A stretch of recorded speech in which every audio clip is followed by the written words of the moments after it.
ശനിയുടെ സ്വരമാണ്. കഷ്ടപ്പെടണം പ്രിയപ്പെട്ടവരെ, ത്യാഗം ചെയ്യണം സഹോദരങ്ങളെ. അല്ലാഹുവിന്റെ റസൂല് പറയുന്ന സർവ്വ മനുഷ്യരെയും അല്ലാഹു പടച്ചതമ്പുരാ ലോകത്തിൽ നിന്ന് മരണപ്പെടുത്തിയിട്ട്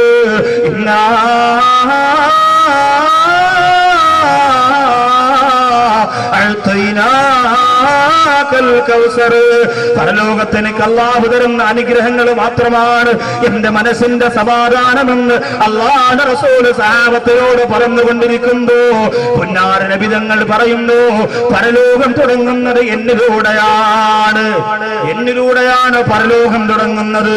ദുനിയാവ് മുഴുവനും തകർന്നടിഞ്ഞു പോയാ കുല്ലു മൻ അലൈഹാ ويبقى وجه ربك ذو الجلال والإكرام.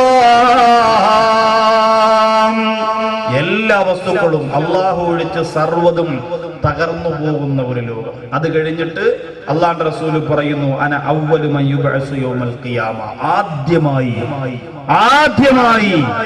എഴുന്നേൽപ്പിക്കുന്നത് എന്നെയാണെന്ന് നബിയുനാ മുഹമ്മദ് മുസ്തഫ സ്വല്ലല്ലാഹു അലൈഹി വസല്ലം അല്ലാഹുവിന്റെ റസൂലിനെ വിളിച്ചുകൊണ്ടെത്തുകയാണ്. പരലോകത്തേക്ക് നമ്മൾ എത്തുകയാണ്.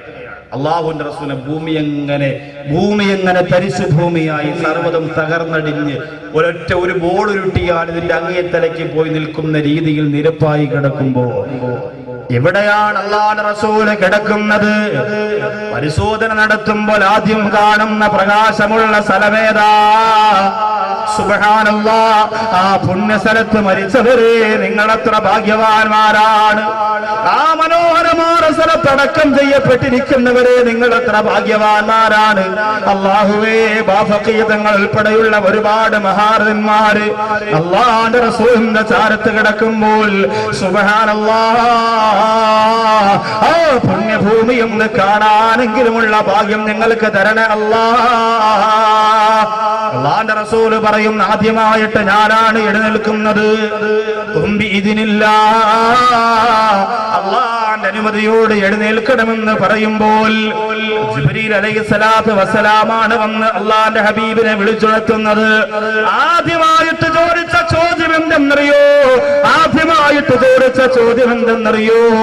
അയിന ഉമ്മത്തി യാ ജിബ്രീൽ, എന്റെ സമുദായം എവിടെയെന്ന് നബിയുനാ മുഹമ്മദ് മുസ്തഫ ആദ്യത്തെ ചോദ്യം അതാണ്.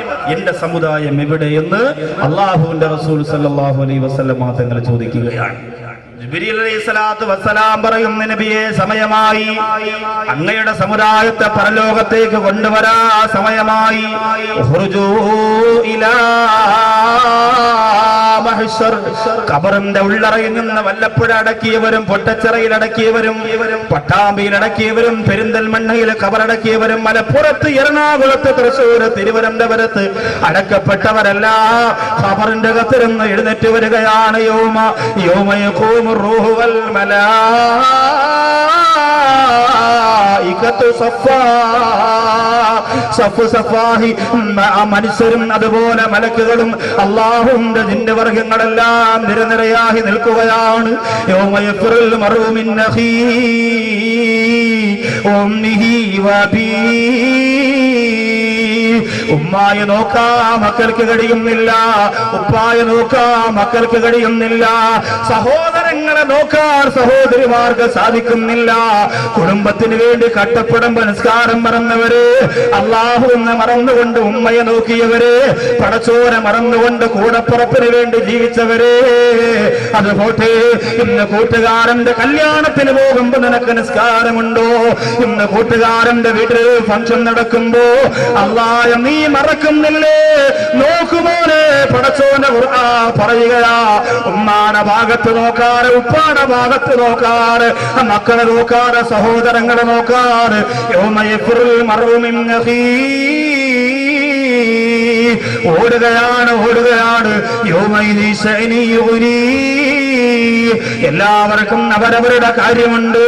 മുആദ് റളിയല്ലാഹു അൻഹു പൊട്ടിക്കരഞ്ഞുകൊണ്ട് നബി തങ്ങളുടെ മുമ്പ് വരികയാ. എന്നിട്ട് പറയുന്ന നബിയേ, പരലോകത്തെ കുറിച്ച് ഖുർആൻ പറഞ്ഞതില് ഒരായത്തിൽ എനിക്കൊരു സംശയമുണ്ട് നബിയേ, അതൊന്ന് വിശദീകരിക്കണം റസൂലേ. അല്ലാഹുവിന്റെ റസൂൽ ചോദിക്കുന്ന പറയുക മുആദ് റളിയല്ലാഹു അൻഹു പറഞ്ഞു കൊടുക്കുകയാ യൗമ യുംതഖു ഫിസ്സൂർ വതഅതൂന അഫ്വാജാ അല്ലാഹുവിന്റെ പരിശുദ്ധ ഖുർആനിലെ ഒരു ആയത്താണ്. ഖുർആൻ ഓടി വരുമ്പോൾ നമുക്ക് കാണാൻ കഴിയുന്നതാണ് പ്രിയപ്പെട്ടവരെ. യൗമ യുംഫഖു ഫിസ്സൂർ ഫതഅതൂന അഫ്വാജാ. സൂറെന്ന കാഹളത്തിൽ ഊതപ്പെടുമ്പോൾ സംഘം സംഘമായി ജനങ്ങൾ ഖബറിന്റെ അകത്ത് നിന്ന് എഴുന്നേറ്റ് വരുമ്പോൾ നബി തങ്ങളോട് പറഞ്ഞു, ഈ സംഘം സംഘമായി വരിക എന്ന് പറഞ്ഞാൽ എനിക്ക് അറിയില്ല നബിയെ, ഒന്ന് പറഞ്ഞു തരണം. മുആദ് റളിയല്ലാഹു അൻഹു നോക്കുമ്പോൾ അല്ലാഹുവിന്റെ റസൂൽ തല ഇങ്ങനെ കുനിച്ചു വെച്ചു. മുആദ് റളിയല്ലാഹു അൻഹു മുത്ത് നബി തങ്ങളുടെ ദാടിയുടെ ഭാഗത്തേക്ക് വിരൽ വെച്ചിട്ട് ഇങ്ങനെ ഉയർത്തി നോക്കുമ്പോൾ ഫബകാ റസൂലുള്ളാഹ്, അല്ലാഹുവിന്റെ റസൂൽ പൊട്ടിക്കരയുകയാണ്.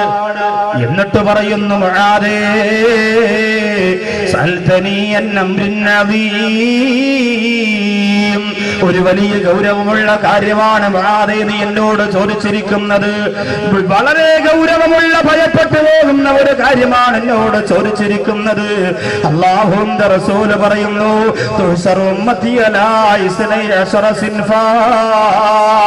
ഖബറിന്റെ അകത്തുന്ന പരലോകത്തേക്ക് മനുഷ്യർ എഴുന്നേറ്റ് വരുമ്പോ 12 വിഭാഗമായി വരുന്നതാണ് മുആദ്.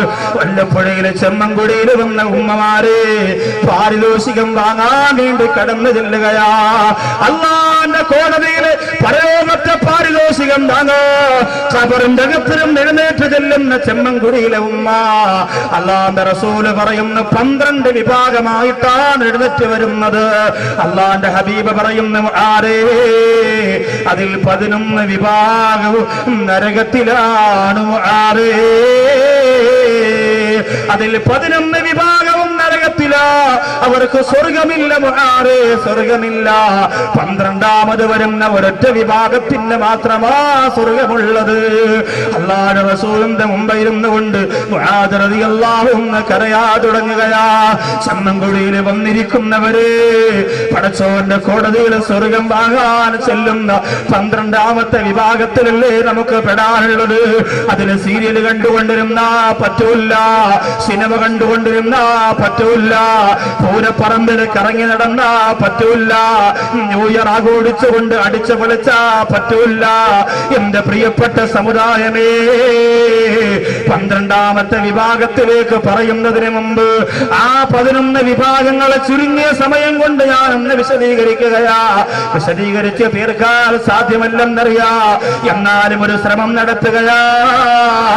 വല്ലപ്പുഴയിലെ ചെമ്മൻകുഴിയിൽ ഞാനെന്ന് വന്നാലും ആവേശത്തോടെ ഓടിയെത്തുന്ന ചെറുപ്പക്കാരാ, ഈ വിശാലമായ ഗ്രൗണ്ട് പോലും നിറയ്ക്കാൻ പാകത്തിൽ ഓടിയെത്തിയ പ്രിയപ്പെട്ട മുസ്ലിങ്ങളെ മനസ്സ് വെക്കുക, ഒരിക്കലും ഈ 11 വിഭാഗത്തിൽ പെടാൻ പാടില്ല. മുആദ് റളിയല്ലാഹു അൻഹു കരഞ്ഞുകൊണ്ട് പറയുകയാ, നബിയേ അവിടുന്ന് ഒന്ന് വിശദീകരിച്ച് തരണം റസൂലേ. ആരൊക്കെയാണ് ആ വിഭാഗങ്ങളെന്ന് പറയണം നബിയേ. അല്ലാഹുവിന്റെ റസൂൽ പറഞ്ഞു കൊടുക്കുകയാ, 1ാമത്തെ വിഭാഗമാരാ. അല്ലാഹുവിന്റെ റസൂൽ പറഞ്ഞു കൊടുക്കുന്നു, അതേ ഖബറിന്റെ അകത്തിരുന്ന ഒരു വിഭാഗം എഴുന്നേറ്റ് വരികയാ. ലൈസ ലഹും യദാനി വലാ റിജ്ലാ, അവർക്ക് 2 കൈകളില്ല, അവർക്ക് 2 കാലുകളില്ല. 1ാമത്തെ വിഭാഗം 2 കൈയില്ല, 2 കാലും ഇല്ല. അല്ലാഹുവിന്റെ കോടതിയിൽ ഖബറിന്റെ അകത്ത് നിന്ന് എഴുന്നേറ്റ് വരുന്ന 1ാമത്തെ വിഭാഗം 2 കൈയും അവർക്കില്ല, 2 കാലുകളും ഇല്ല. അടക്കുമ്പോൾ 2 കൈയുമുണ്ട്, 2 കാലുമുണ്ട്. വല്ലപ്പുഴയിലും പൊട്ടച്ചിറയിലും പട്ടാമ്പിയിലും പെരിന്തൽമണ്ണയിലും ചെറുപ്പുളശ്ശേരിയിലും ഒക്കെ ഈ മയ്യത്ത് കൊണ്ടുവന്ന് പള്ളിയുടെ ഖബർസ്ഥാനിലേക്ക് ഇറക്കി വെക്കുമ്പോൾ മക്കളൊക്കെ കണ്ടതാണ്. 2 കൈയുണ്ട്, 2 കാലുണ്ട്, സർവ്വവിധ ശരീരത്തിന്റെ അവയവങ്ങളുണ്ട്, അംഗവൈകല്യങ്ങൾ ഒന്നുമേ ഇല്ല. പക്ഷെ ഇവിടെ ഖബറിന്റെ അകത്ത് നിന്ന് എഴുന്നേറ്റ് വരുന്ന ഒന്നാമത്തെ വിഭാഗം ലൈസ ലഹും യദാനി വലാ റിജ്ലാൻ, അവർക്ക് രണ്ട് കൈകളും ഇല്ല, രണ്ട് കാലുകളും ഇല്ല. അല്ലാഹുവിന്റെ റസൂലിനോട് മുആദ് റളിയല്ലാഹു അൻഹു കരഞ്ഞുകൊണ്ട് പറയുന്നു, നബിയേ, അവരെന്ത് തെറ്റ് ചെയ്തതിന്റെ പേരിലാണ് അള്ളാഹു അവരെ അങ്ങനെ കൊണ്ടുപോകുന്നത്? എന്ത് തെറ്റ് ചെയ്തതാണെങ്കിലും നബിയേ, ആ തെറ്റ് മുആദിന്റെ ജീവിതത്തിൽ ഉണ്ടാവൂല റസൂല്. അത് എന്ത് തെറ്റാണെങ്കിലും മുആദിന്റെ ജീവിതത്തിൽ ആ തെറ്റില്ല നബിയേ.